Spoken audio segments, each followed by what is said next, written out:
So last week on the Beyond the Apex group coaching call, one of the students was struggling because his Rockstar employee, this person who he was like his ride or die, this person that he loved working with and thought they were going to be together for the next 10, 15, 20 years, or maybe not quite that, but that Rockstar employee just out of the blue left the company. And he was struggling with it because not only did this fella leave the company, but the fella left the company and at the exit interview told the student, the owner of the company, that he was just trying to get out of that industry. He was just no longer interested in that industry. He was going to go move on to new things, right? Well, later, what was revealed is that the employee didn't leave the industry. He left for a competitor. So he's doing the same job, but now he's over at the competitor. And on the one hand, losing an employee sucks. On the other hand, losing an employee who lies to you and then goes to your competitor, like that really sucks. And it makes you start to question, what am I doing wrong? What could I have done differently? How can I avoid this in the future?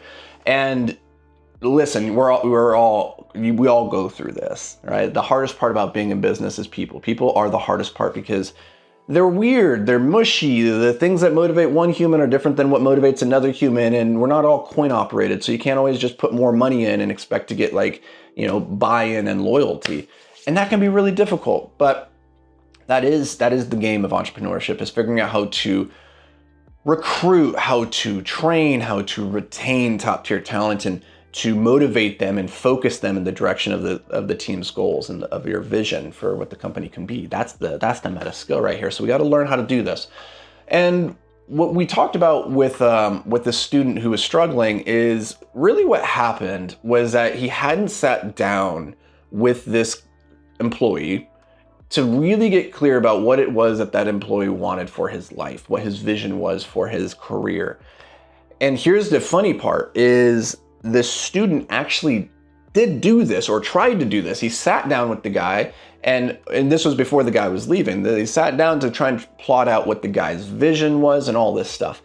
But here's the problem is that our employees often don't know what their vision is. They don't know how to set goals. The average person doesn't know how to set goals for their life. They don't know how to vision cast and then to move towards that. So your job as the business owner, as the leader on that team, is to help them cast their vision, to see it clearly in their mind's eye, and help them get that confidence that this is an attainable thing, and then help them create a roadmap for achieving that goal.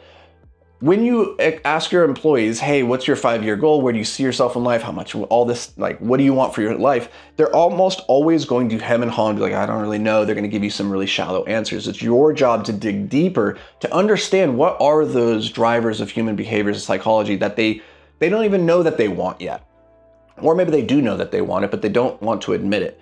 And this is where my student went wrong in his conversation, because he was doing everything right. He sat down to try and help this guy vision cast for his future. But they cast a vision around all of the things that this guy said he wanted, but in reality, the thing he wanted most wasn't actually talked about in that meeting.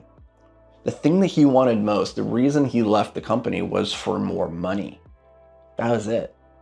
That was it. He got offered more money at this other place, and he decided to go. And when I asked my student, do you know, did you ask him how much he wanted to make? What his dream was? What was that number he wanted to get to?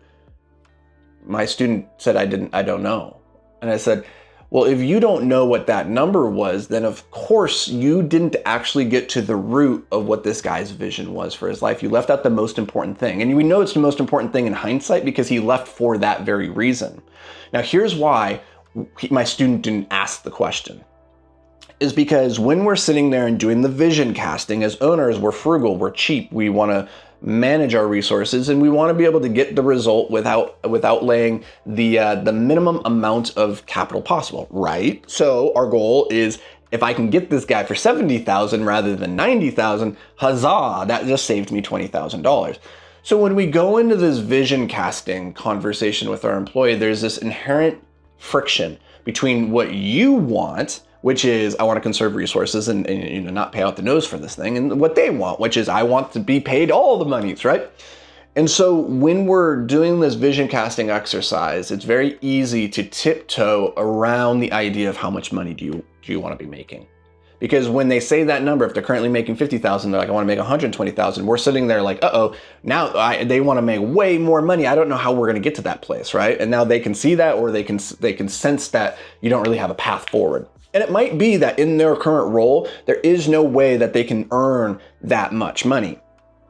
But then what you can do, once you know what their goal is you can say, cool, well, here's what would need to be true for us to get you to that number. And I'm prepared to lay out this roadmap and invest into you to make that become a reality over the next 5 years.